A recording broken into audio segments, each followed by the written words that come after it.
Olá, essa equipe é constituída pela Beatriz Eudóxia, Brenda Dias, Domílio Pimentel, Emily Reis, Emanuele Sobral, Fábio Lucas, Leonora Rodrigues, Melissa Ramos, Mirella Arce e Vitor Emanuel.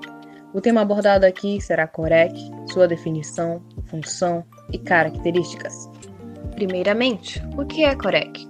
COREC é a sigla para Consolidated Criteria for Reporting Qualitative Research, que em português quer dizer Critérios Consolidados para Relatos de Pesquisa Qualitativa.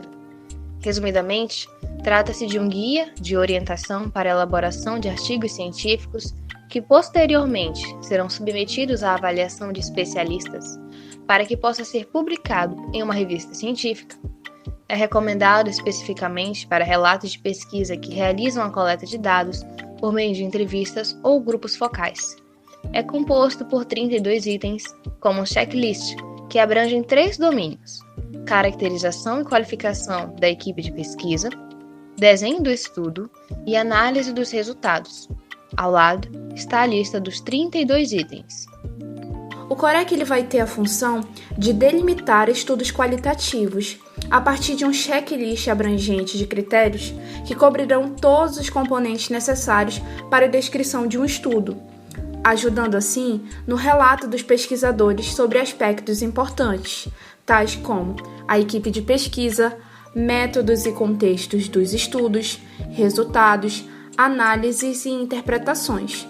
Dessa forma, aumentando a qualidade dos relatos em pesquisa.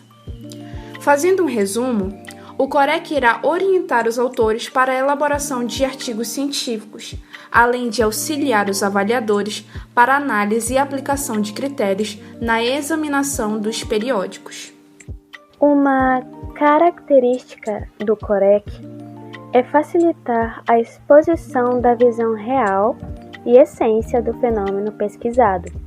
Por se basear em uma ampla busca de bibliografia e análise das publicações relevantes de checklists existentes, que são normalmente usadas para avaliar os estudos qualitativos, as recomendações COREC conduzem seus usuários à busca da exposição real e genuína dos dados da pesquisa feita, ou seja, seus critérios procuram extrair das etapas da pesquisa a essência dos fenômenos analisados, evitando ao máximo cair em viés que modifiquem a visão da realidade, como um guia com métodos meticulosos. Basicamente, o COREC é como um mapa que mostra o caminho a ser seguido e o que evitar para não cometer desvios, além de facilitar a identificação desses desvios. O checklist COREC consiste de itens específicos para descrever estudos qualitativos e exclui critérios genéricos que são aplicáveis a todos os tipos de artigos de pesquisa. Então, o COREC é um checklist abrangente que cobre todos os componentes necessários do projeto de estudo que deve ser descrito. Os critérios incluídos no checklist podem ajudar os pesquisadores a relatar aspectos importantes da equipe de pesquisa, métodos e contexto do estudo, resultados, análises e interpretações. Os autores do checklist COREC definiram 32 itens a serem checados, elaborados por meio de critérios consolidados para relatos de investigação qualitativa. Os domínios envolvem 5 itens de critérios de análise para características pessoais, 3 itens para a relação com os participantes, 1 item para o referencial teórico, 4 itens para a seleção dos participantes, 3 itens para o cenário da pesquisa, 7 itens para a coleta de dados, 5 itens para a análise dos dados e 4 itens para o relato em si. O primeiro domínio é o de equipe de pesquisa e reflexividade. Esse domínio busca elucidar as características profissionais dos pesquisadores e a sua relação com os participantes da pesquisa. O primeiro tópico são as características pessoais do pesquisador, com perguntas como quem foi o autor ou os autores que conduziram a entrevista ou grupo focal, quais eram as credenciais dos pesquisadores, qual a ocupação desses autores na época do estudo, qual o gênero do pesquisador, qual o treinamento ou experiência do pesquisador. É importante checar se existem essas informações dentro da pesquisa, com o intuito de melhorar a credibilidade dos resultados, pois isso dá aos leitores da pesquisa a capacidade de avaliar como esses fatores podem ter influenciado as observações e interpretações dos pesquisadores. Com relação ao relacionamento com os participantes, é importante saber se foi estabelecido um relacionamento antes do início do estudo, o pesquisador ele foi ao campo antes de começar esse estudo, o que os participantes sabiam sobre o pesquisador explicou para os participantes qual o objetivo do estudo, como irá se desenvolver a pesquisa, por que ele estava desenvolvendo essa pesquisa, quais as características foram relatadas sobre o entrevistador, facilitador.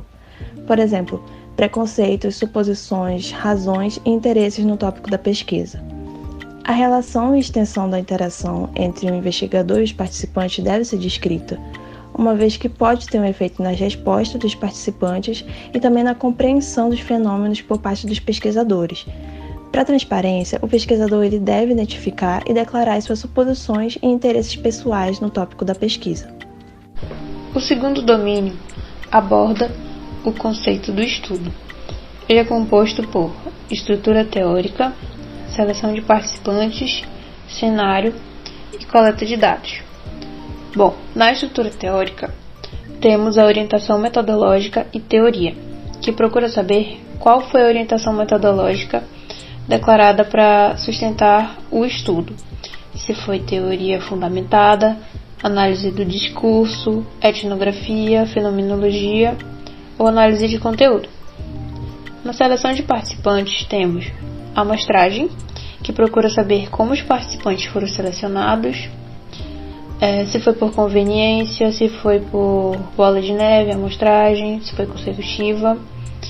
No método de abordagem, ele quer saber como os participantes foram abordados, se foi por e-mail, se foi pessoalmente, se foi por telefone ou até mesmo por carta.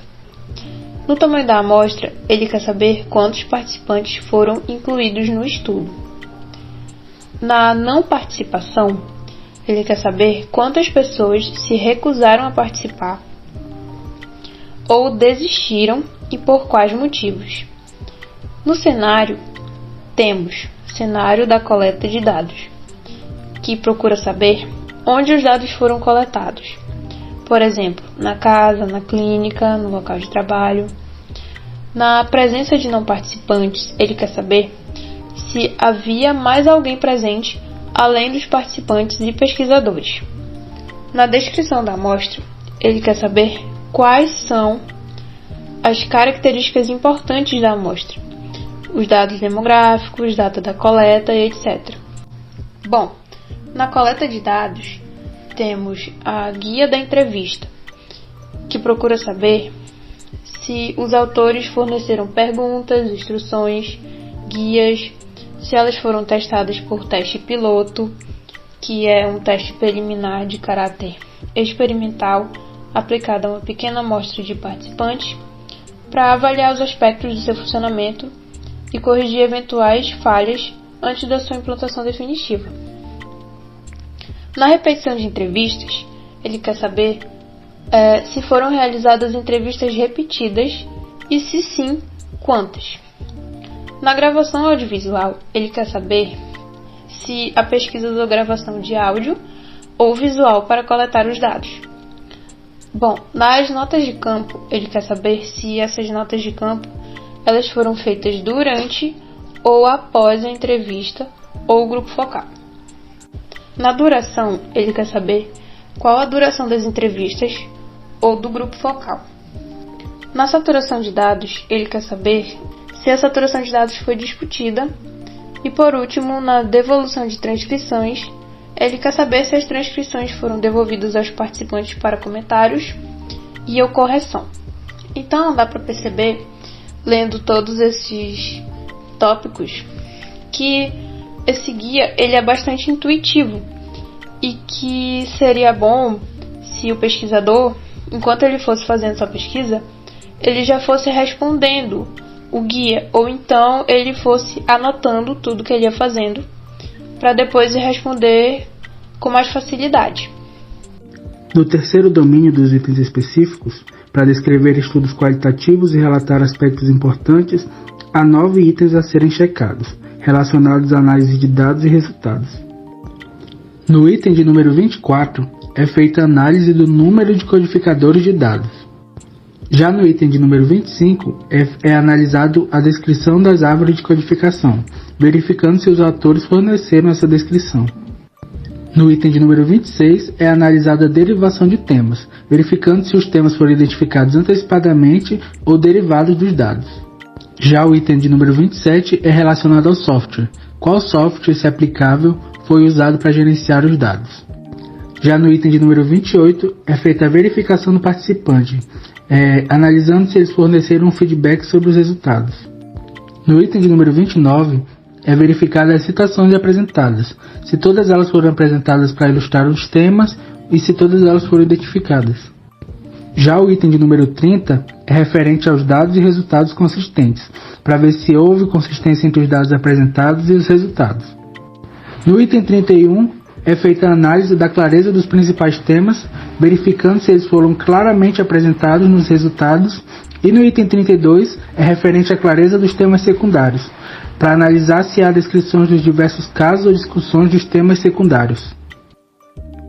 Essas são as nossas referências. Obrigada por assistir.